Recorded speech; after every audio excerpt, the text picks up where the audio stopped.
Hey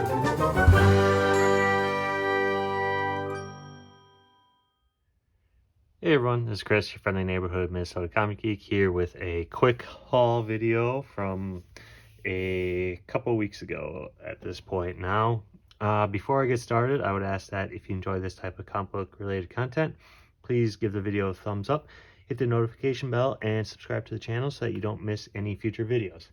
And if you enjoy talking comics, then comment below. Alright, let's get into it. So a couple weeks back now at this point, I stopped into my local comic shop at in Richfield, the Hot Comics location there.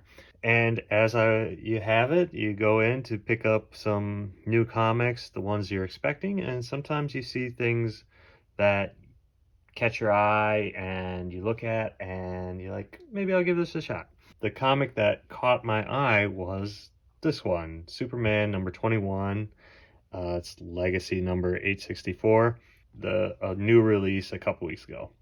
Anyways, I quick flipped through it when I got to the shop, and I do enjoy Dan Mora's artwork.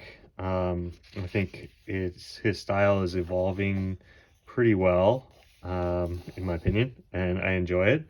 But it's also the newest story about Lois Lane getting the same powers as Superman are kind of intriguing to me. So I was flipping through it and I thought I would like to pick this up. However, the only copy that was left at the Hot Comics location was a bit mangled. It wasn't in great condition, and I have a real hard time buying brand new release comics that aren't in near mint condition.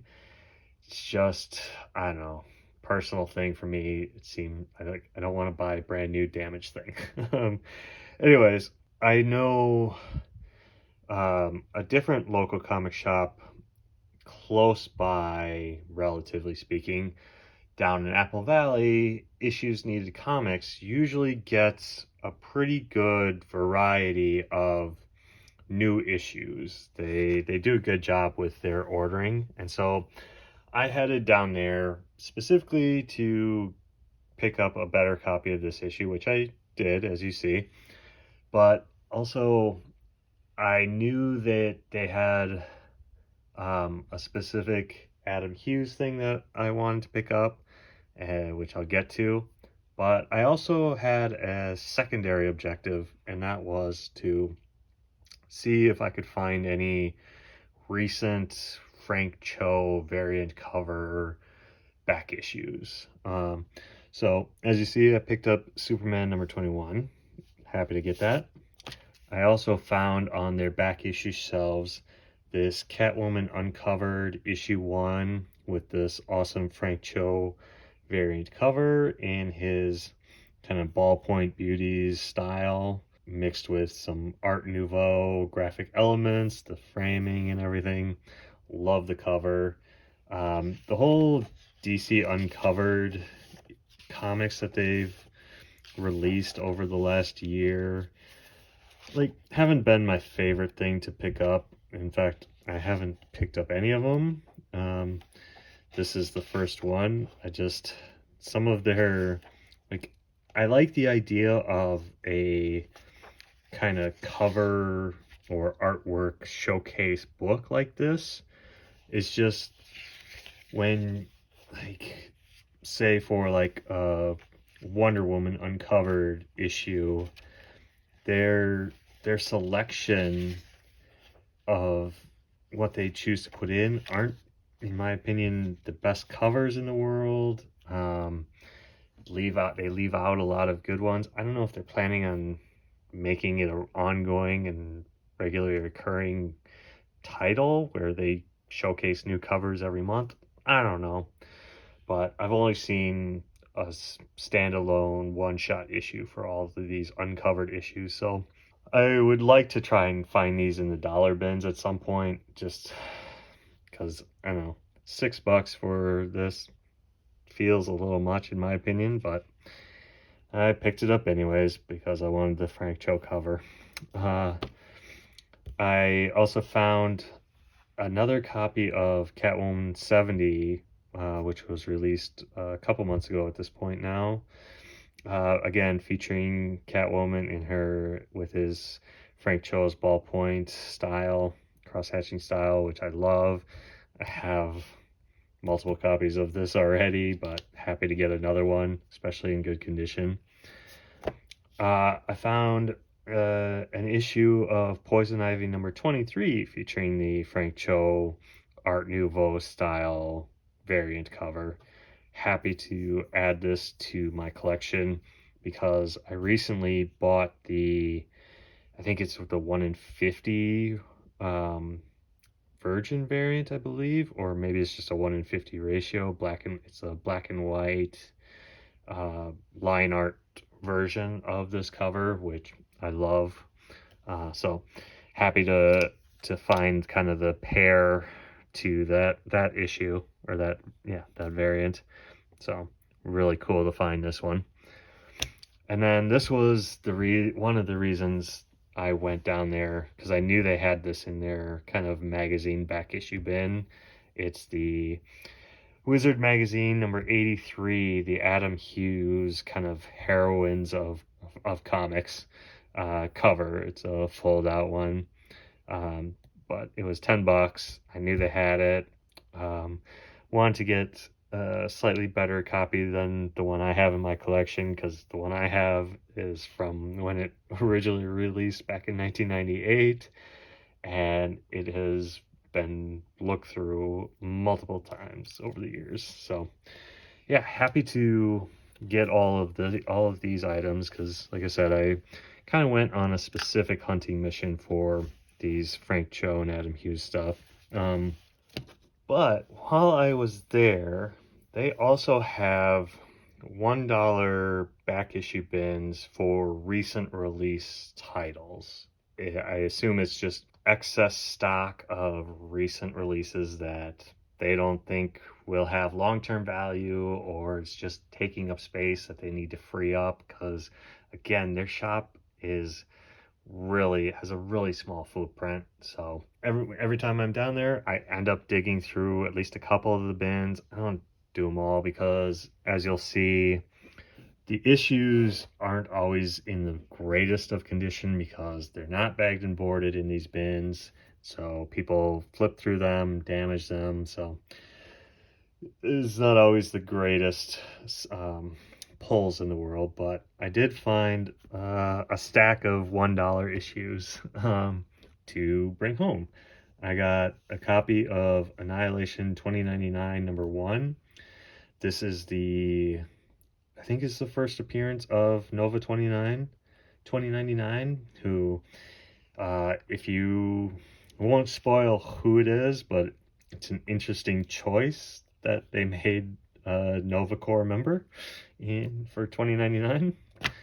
I also got issue number 2 from the series. And these are the first appearances of Star-Lord and Quasar 2099.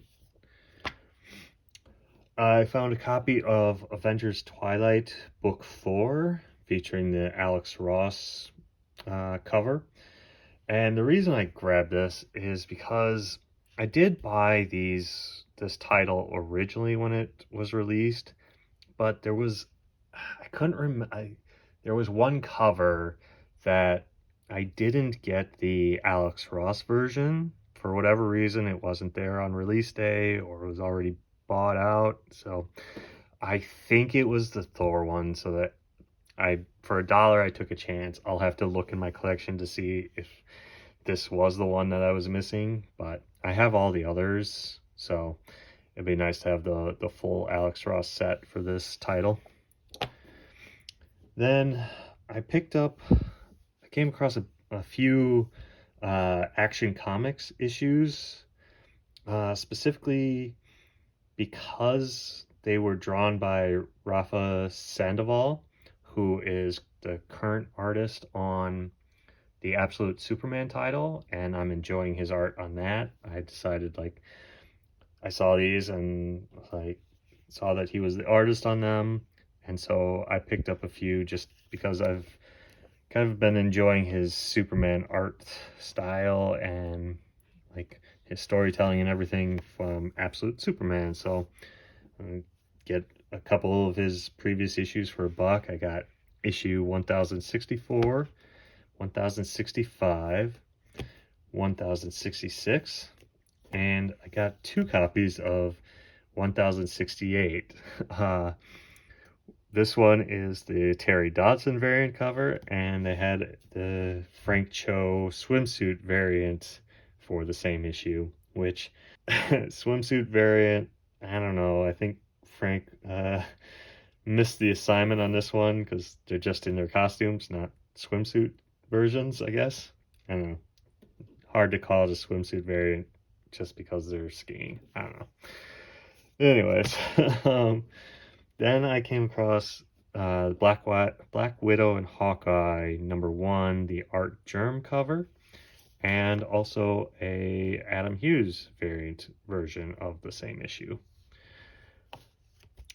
Then I came across Batman #140, the Frank Cho variant. Not one of my more favorite variant covers he did. I don't know, it's just kind of a weird cover in my opinion, but for $1, I'll pick it up. Catwoman #55, the Frank Cho variant cover here. I got another issue of Batman 132, the Joe Quesada variant. Catwoman #64, the Jim Lee. It's a Jim Lee variant. I don't know. It's a slightly different style than he normally does, or different colors than he normally has. It's kind of a interesting take on Batman. But Jim Lee fan, so happy to have that variant cover. Catwoman #9, featuring the Art Germ cover. And I looked this up when I got home, and apparently this is it's a key issue because it's an error printing of the cover.